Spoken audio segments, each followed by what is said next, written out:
Hello friends, வாங்க இன்றைக்கி புதினா தக்காளி சட்னி எப்படி செய்யலான்னு பார்க்கலாம். இப்போது ஒரு அடுப்பு பற்ற வச்சு ஒரு கடாய் வச்சு அதில் எண்ணெய் ஊற்றிக்கோங்க ஃப்ரெண்ட்ஸ். 2 ஸ்பூன். அதில் உங்கள் காரத்துக்கு ஏற்ற மாதிரி காஞ்ச மிளகா ஒரு 5 சேர்த்துக்கோங்க. இது நல்லா வறுபட்டதும் இது தனியாக ஒரு தட்டில் எடுத்து வச்சுக்கலாம். இப்போ இது தனியாக நாம் எடுத்து வச்சுக்கலாம். இப்போ இதுலேயே நாம் புதினா ஒரு கட்டு சேர்த்துக்கலாம்.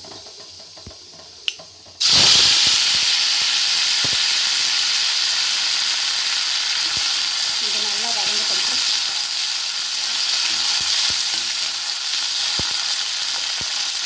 இப்போ புதினாவும் நல்லா வதங்கிருச்சும். இப்போ இதையும் நாம் எடுத்துடலாம்.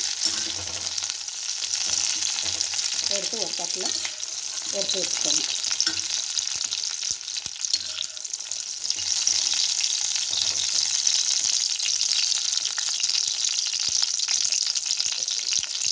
இப்போ இதுலேயே 2 தக்காளி சேர்த்துக்கோங்க.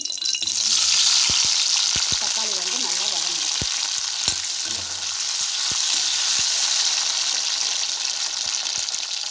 இப்போ தக்காளியும் நல்லா வதங்கிடுச்சு. நம்ம அடுத்த நிறுத்திடலாம். இது இப்படி ஆறுட்டும். இப்போ ஒரு ஜார் எடுத்துக்கோங்க ஃப்ரெண்ட்ஸ். அதில் ஒரு 5 பல் பூண்டு சேர்த்துக்கோங்க. இதுலேயே தேவையான அளவு உப்பு சேர்த்துக்கோங்க. இதுலேயே நம்ம வறுத்து வச்சுருக்கிற காஞ்ச மிளகாவை சேர்த்துக்கலாம். இப்போ இதை ஃபஸ்ட்டு நாம் அரைச்சி எடுத்துக்கலாம். இப்போ இந்த மாதிரி அரைச்சி எடுத்துக்கோங்க ஃப்ரெண்ட்ஸ். இதில் நம்ம வதக்கியிருக்கிற புதினாவை சேர்த்துக்கலாம். இதுலேயே தக்காளியும் சேர்த்துக்கலாம். இப்போ தக்காளி சேர்த்துக்கிட்டோம் ஃப்ரெண்ட்ஸ். இப்போ இதை நாம் அரைச்சி எடுத்துக்கலாம். அவ்வளோதான் ஃப்ரெண்ட்ஸ். இப்போது புதினா தக்காளி சட்னி ரெடி. இது இட்லி, தோசை, சாதத்துக்கு எல்லாமே ரொம்ப நல்லாயிருக்கும் ஃப்ரெண்ட்ஸ். செஞ்சு பாருங்கள். செஞ்சு பார்த்துட்டு கமெண்ட் பண்ணுங்கள், ஷேர் பண்ணுங்கள், சப்ஸ்கிரைப் பண்ணுங்கள், லைக் பண்ணுங்கள்.